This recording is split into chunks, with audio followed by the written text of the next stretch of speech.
Hi, I'm Mike Sully, and I'm one of the co-founders of Coin Crew Games. I'm Wyatt Bushnell, and I'm the other co-founder of Coin Crew Games. So yeah, Escape Academy is an escape room adventure game that takes place at the titular Escape Academy. You play as a student that's recently enrolled at Escape Academy, and you basically, the whole curriculum is escape rooms that teach you something about how to be an escapist, and so that's the game. So like My Hero Academia, but escape rooms. I can neither confirm nor deny that reference, and we definitely weren't watching it while we were developing. Maybe an inspiration, yeah, maybe. Who knows? Inspired by, maybe. Yeah, inspired by maybe. So talk about the mechanics. I was watching this game being played, and I got immediate adventure game vibes with the inventory management system. Talk about that system. Yeah, so I mean, we kind of, when we set out to make this game, we wanted it to be like as simple as possible, and so like really pick up and play, because we built it with like local co-op in mind. We added online multiplayer later, but we didn't want anybody to be frustrated with the controls, so leveraging kind of found methods and like consistent design inspiration from other adventure games was important. We wanted the game to be about solving the puzzles and not about fighting with controls or doing any like weird kooky systems. Talk about the puzzle design element, because that's extremely hard, because it could take you months to design a puzzle, and it can end up being too hard or too easy, and you can watch people just blaze through it super fast. What are some of the challenges in that aspect? So, like you said, watching people play the puzzles was a huge part of the development process. While we were building this game, we were constantly running play tests. We ran up to 4 groups a week through the puzzles throughout all of the development, and by watching the players and seeing what they get stuck on and what they enjoy, we were able to tune the difficulty and kind of get a natural balance in there.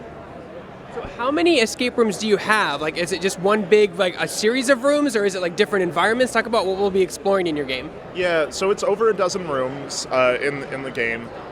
There's going to be post-launch support with additional content. We wanted to make sure that like it wasn't a disconnected series of rooms, and they were connected by some underlying through line. So that was like, it's basically 13 mini rooms with an additional bigger room kind of encapsulated in the experience. I've done escape rooms before, like real life escape rooms, and some of that stuff is very difficult. Some of the stuff's really out of the box thinking that is really hard to put in a video game. How did you guys manage to create interesting puzzles that work in a video game space, but not necessarily would work in a real life escape room? So our background as a studio, before we were developing this game, we actually built real-world escape rooms and arcade machines. And so we had like a good amount of experience working with physical spaces. And when we started developing Escape Academy, we were able to translate that like design sensibility into a video game and then get really crazier with it, because we're not restricted by the normal square footage or, the amount of danger we can put in the room, and put these characters in let us do some pretty interesting and out-of-the-box scenarios. There's a reason we start the game with you signing a waiver. Yeah. So like in a real life escape room, you can kind of pick up and touch anything. In your game, you kind of have to have prompts of what people can interact with. Was there a challenge to that? Were you considering maybe they can inspect everything? Can they inspect everything?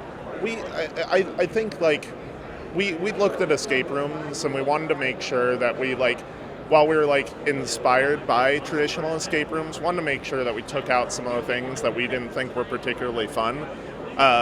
Like we hate red herrings in general, like forced red herrings, and so like that was one of the things that was nice about this, is that we could really focus the player's attention and say like, this is a puzzle, this is not a puzzle, don't worry about this thing, this is the puzzle. And so that felt like it made a much more streamlined experience. End of sentence. Yeah. And with tricky puzzles, you'll come up with your own wrong theories. We don't have to trick players into wrong theories. We can really focus on crafting, tricky puzzles that are self-contained. Well, this game seems like it would lend itself really well to VR. Do you guys have any plans for that? Did you guys discuss that in its development? We are considering it. It's a heavy cost, I know that. It's not easy. Oh, yeah. Yeah, game dev is already a nightmare. Yeah. Like, Throw VR on top of that, it gets even worse. Yeah, it's nothing confirmed. And what platforms are you aiming for at launch? So at launch, we're going to be releasing on Xbox Game Pass day one. We're going to be on PlayStation and PC. And that's July 14th. Xbox console as well. Oh, yes. Xbox Game Pass, Xbox console. Yeah. And just I have to ask, any plans for Nintendo Switch? Nothing confirmed at this time. And do you have any plans for cross-play at any point for Xbox, PS4 players? We have limited cross-play capabilities between the PC Game Pass and the Xbox version, but currently no plans for cross-console cross-play. When you designed the game, did you design it with couch co-op in mind or online play in mind starting out? Couch co-op in mind, which is actually kind of why the online multiplayer, we still have it, the screen split.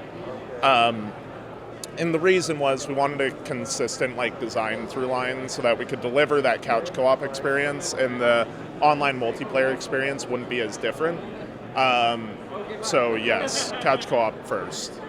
What is with the couch co-op seems to be having a resurgence. People have been asking for it. A lot of games come out, they're not, couch co-op compatible, they're online only.